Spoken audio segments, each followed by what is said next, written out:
tandaan nyo yung una nating tinake up ito. Hindi ba ako'y naalarma dahil may nagsisirculate na photo ni Harry Roque with Ambassador Luli Arroyo Bernas. At ang ginawa ko ay itinanong ko to agad kay Secretary Tess kung anong katotohanan dito. Dahil of course, kung totoo itong larawan na yon, di ba? Hindi maganda ito na nagkakanlong. The word na ginamit natin sa ating titulo ay kinakanlong ba? Remember? So when we say kinakanlong, hindi, isang fugitive, hindi ito pagtulong lang. Iba yung pagtulong sa mga Pilipino diyan sa ibang bansa, ng embahada natin o ng mga officials natin sa abroad. Pero ang kanlungin, mga kakli, na isang fugitive, ibang issue yon. Diba? Ibang issue ang pagkanlong. Pagkanlong means itinatago mo ang isang fugitive. So it is obstruction of justice. Pero dahil gustong palabasin ni Harry Roque na mali ang sinabi natin, generalize niya, very general ang sinabi niya, generic. Na bakit? Bakit daw, anong saan daw batas nagsasabi na bawal tulungan ang Pilipino sa abroad? Yun ang sinabi ko. So, nagtutwist siya ng facts. At dyan sila sanay. Gumawa ng kanyang version ng kwento. Ito-twist niya yung facts na sinabi natin without him even watching yung ating content dito. Hindi ba? Bago ko yung kinontent, dahil na-alarma nga tayo sa page na yun, tinanong ko si Secretary Tess. Nagtanong talaga po ako, ano po ba yung totoo dito? Kasi, kung totoo po ito, baka po sabihin ng iba, nagkakanlong ang embahada ng isang fugitive. When say kanlong, tago hindi lang tulong yon mga kakli. Kaya wag niyang ibahin yung kwento. So, nung nalaman natin ang katotohanan, na yan ay matagal ng larawan, doon pa lang sa YouTube channel natin, sinabi natin na kaya natin to kinontent para hindi mabahiran si Ambassador Luli Arroyo Bernas ng mga akusasyon na walang katotohanan. Natatandaan nyo ba yan? So ngayon, si Harry Roque, kahit hindi niya napanood at hindi niya napakinggan man lang lahat ng sinabi natin dito, tinutwist niya yung facts. Dahil ang sinabi ko daw, binabalaan ko daw si Ambassador Luli na wag tutulong sa Pilipinong kagaya niya.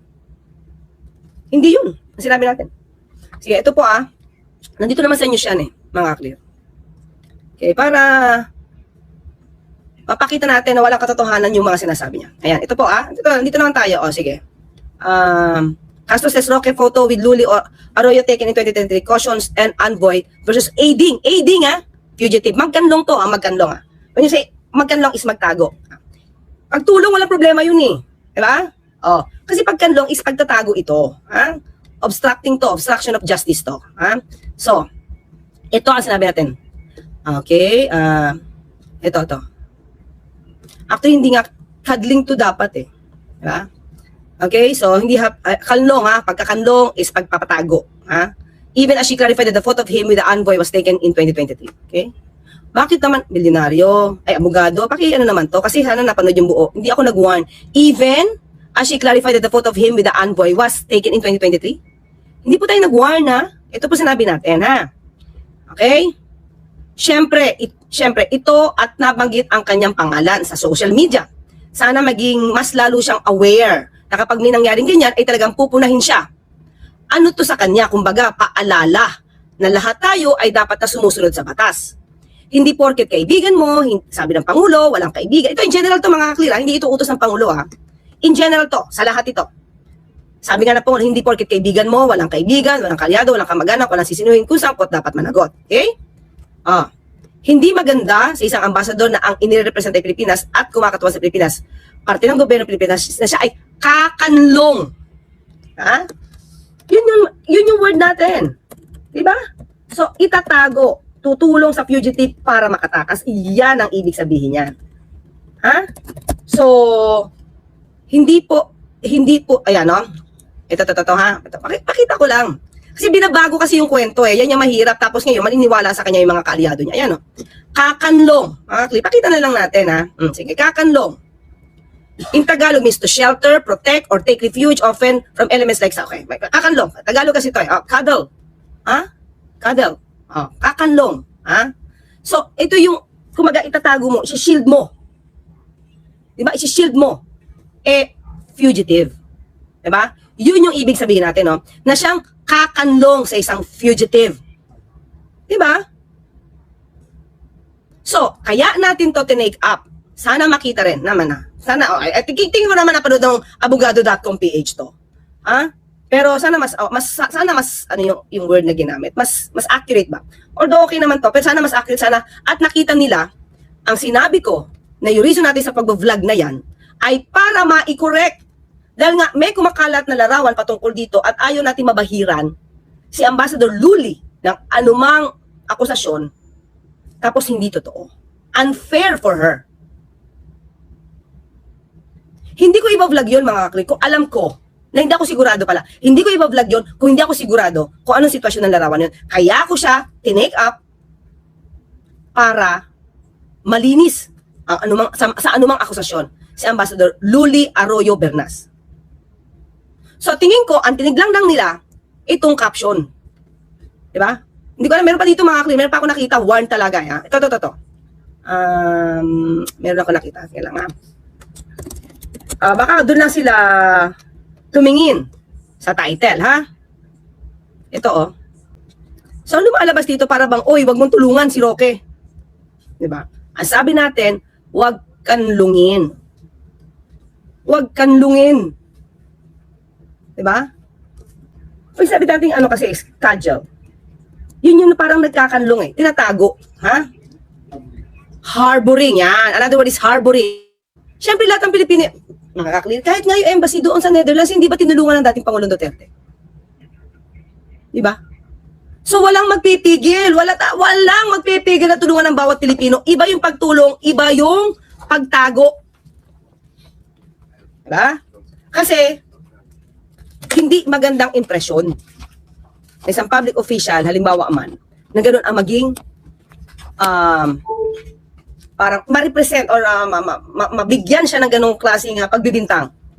Kaya natin ito niliwanag. Ngayon, mga kaklir, ito ha, tingnan nyo. Nakita ko. Kuya malilibre, kung yan ay para lang sa pagiging balidoso. So unang-una, siya ay nag-react sa isang fake news. Kasi fake news yan, hindi dahil fake ang larawan, kundi fake daw yung larawan, fake yung larawan na ginagamit ang ebidensya na tinutulungan daw ako ni Ambassador Luli. Oh, di ba? Mga kaklir, doon pa lang fake news na siya eh. Sana pinanood mo ng buo yung video. Diba? Doon pa lang sa video natin, sinabi na natin na old picture yun. 2023 pa yun at yun ay iniliwanag na, pinaliwanag na yun, binigay na sa akin yung info nun. Si Secretary Tess. So bakit mo sasabihin na nag-react ako at nagbigay ako ng fake news na tinutulungan ka? Eh di ba sabi ko nga 2023 yun as doon pa lang sa una nating video. So di ba siya ang fake news kasi hindi niya muna inaalam. Nakikinig siya sa chismis. Tapos nagre-react siya. Ako, bago ako nag-react sa picture, hindi ako nag-react ako to clear. No? Clear the issue. Na lumalabas na tinutulungan siya. Kinukup-kup siya. Kinakanlong siya. Ni Ambassador Luli. At obligasyon ko na ikorekto yung maling impresyon sa isang ambassador natin. Di ba? Anoorin nyo. Yung isang network, nag-uusap pa silang dalawang anchor. Tapos hindi pala nila alam kung ano yung reaction ko sa una kong vlog dito. Tapos, namimintas na sila at sinasabi nilang nagre-react ako ng mali. At sabi na, ano ba sinabi ni Auntie Claire? Ha? Pasikatin natin yung word na Auntie Claire, mga kakli talaga. I'm telling you. Auntie Claire, anti-corruption, anti-dynasty, Auntie Claire. Sige. Anti-fake news, yan. So, ano daw sasabi ni Auntie Claire? Patungkol dito. Eh ba, nagre-react, ito sabi ng dalawang anchor, nagre-react daw ako agad nang hindi ko inaalam. Excuse me. Maliwanag sa video ko, the problem with these two anchors, hindi nila alam pala yung pinagsasabi nila. Hindi nila alam na niliwanag ko nga na walang kasalanan si Ambassador Luli dahil matagal na siyang larawan, 2023 pa. Diba, Bensir? MUG? Atty. Chris, Atty. Enzo Recto sa kanyang source nagpunta raw talaga Roque Embahada Austria. Meet si Ambassador Luli last December 22, 2025. So, di nagsasabing totoo si Secretary Lazaro DFA, di na nagpunta. Well, yun, mga clear, ang sabi. At yun din ang sabi ng embahada ng Vienna. So kanino ba ako maniniwala? Siyempre sa opisyal ng gobyerno. Diba? Pero mga clear, wala akong sinabi na hindi siya dapat tulungan. Maliwanag dito mismo. Maliwanag. Ayan. Oh. Maliwanag. Ha? Oh. Kaya, fake news fugitive Harry Roque, minsan, manood ka ng buo para hindi ka nagsasalita dyan ng mali-mali. Ayan, oh. Hindi maganda sa isang ambassador, o di ba, na nire-represent ay Pilipinas at kumakatawa sa Pilipinas, parte ng gobyerno, na siyang kakanlong sa isang fugitive. Maliwanag to. At yan din ang title natin, may question mark pa nga eh. And the purpose of doing such vlog, para ma-correct yung maling impression. So, Harry Roque, twisting of facts, you're now very expert on that. Expertise, fake news. Expertise, AI, generated video. Expertise, fake police blotter. Expertise, twisting of facts, right? Just like this. Diba? Sana matuto ka. Sana matuto siya. Pakinggan niyo muna yung buong video bago siya umalma. Diba? Bago siya mag-create ng another scenario para magpaawa sa tao. Bago nagsalita, sapat ang sagot niya sa media, let us verify muna the picture bago tayo magbigay ng komento. Di ba? Wala siyang kaalam-alam mga clear. Sa una nating video pa lang, sa vlog ko, na-clear ko na yan. Mismo kay Secretary Tess Lazaro. So watch naman pag may time. Bago mag blah blah blah blah blah blah. Bago magsalita. Then after all, lahat na nagagaling sa bibig ni Ante Claire ay salitain na rin ng presidente. Siguro. Tama naman. Hindi nga salita. Galing kay Sec Tess Lazaro mismo, yung sinabi ko. So you're wrong. Makinig ka kasi muna. Watch the video. Okay? Hirap kasi dito mga clear. Sanay na silang gumawa ng maling kwento. Sanay na silang mag-fake news at kawawa ang taong bayan dahil tinutwist nila yung facts at sasabihin nila na tayo ang mali. Samantalang hindi niya alam pala na bago ko yung vlog, bago ko yung kinontent, ay niliwanag na yun ni Secretary Tess Lazaro. At yun ang laman ng content natin. Nakakahiya. Ang tapang, mali-mali naman pala ang sinasabi. Spokes pa ang tawag sa kanya. Saan kaya siya spokes? Spokes ng sarili niya? At ilang beses niya talaga tinangalandakan dito ang mga maling kwento niya laban sa Pangulo. Kahit wala siyang ebidensya. Diba? Makapanira lang. Sinisira ka niyan na Yusek. Well, MUJ, ako naman, ay gusto ko lang malaman. Kasi maski na kayo, yung mga nakapanood, nung uni nating video, diba, kinakanlong ba? Hanapin ko, wait lang ha. Hanapin ko dito. Saan ba yung aking cellphone? Kasi ang purpose ko talaga doon is talaga malinis. Malinis si si Ambassador Luli. Ito, mga klira. Teka lang ha. Ang problema, baka nag-relay lang siya sa title. Share ko mga klira.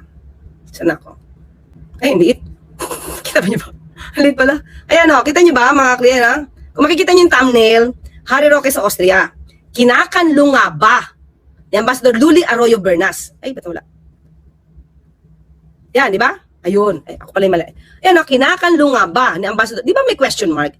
At yan ang niliwanag natin na sinabi natin old picture yan. Diyan pa lang, wala pa sa briefing mga kaklear. So bakit sasabihin ng isang network? Ng dalawang anchor na nagre-react ako ng mali, dapat tinignan ko muna kung ano yung picture, inalam ko muna. And that's the thing that I did. Nung kinontent ko to, alam ko ng old picture yan, kaya ako pinaliwanag sa inyo. Diba? So kaya, tandaan natin, sino ba ang mga taong sanay gumawa ng ebidensya? Yung headline ng bilyonaryo ang mali. Well, anyway, mali pa rin si Harry Roque. Ba't siya nag-relay sa headline? Kasi pinanood niya muna yung video. Diba? At wala tayo wino-warningan sa pagtulong sa kapwa Pilipino. Diba? Yun lang yung sa atin. Tapos, nanggagalaiti siya, galit na galit dito. Diba? Nanggagalaiti siya na nag-react ako ng mali. No! Ikaw ang mali. Dahil niliwanag ko yan sa mga kaklir at sa mga nanood sa atin na hindi dapat bahira ng anumang akusasyon si Ambassador Luli Arroyo Bernas dahil matagal na yung picture. Diba? Diba kanina? Diba? Kanina, anong word ng kakanlong? Diba? Shelter, cuddle. Oh, ano ba yung cuddling of fugitive? Refers to the act of providing a hideout, comfort, or support to a person who is evading law enforcement or the judicial system. Yan ang sinasabi at harboring a fugitive. So, wag niyang baguhin yung kwento. Ang gusto niyang palabasin, mga kaklir, mali daw yung sinabi natin na wag tutulungan ang Pilipino o tao. Wala tayong sinabing gano'n. Maski na yung abogado.com, oh, kinuha nila yung words ko. Diba? Kinuha nila yung words na sinabi ko. Diba? Hindi maganda sa isang ambasador na inirepresent ay Pilipinas at kumakatawa sa Pilipinas, parte ng gobyerno ng Pilipinas, na siyang kakanlong sa isang fugitive. Diba? So don't twist the facts. Sanay na sanay kayo dyan. Tapos kayo yung galit pag napupuna kayo. Diba? Pag tinatama kayo na tinutuwid namin ang mga fake news nyo, kayo pa ang galit. Kayo pa ang nagbabanta sa buhay. Diba? Lahat na nagko-correct sa inyo, nagagalit kayo. Pinagbabantaan nyo.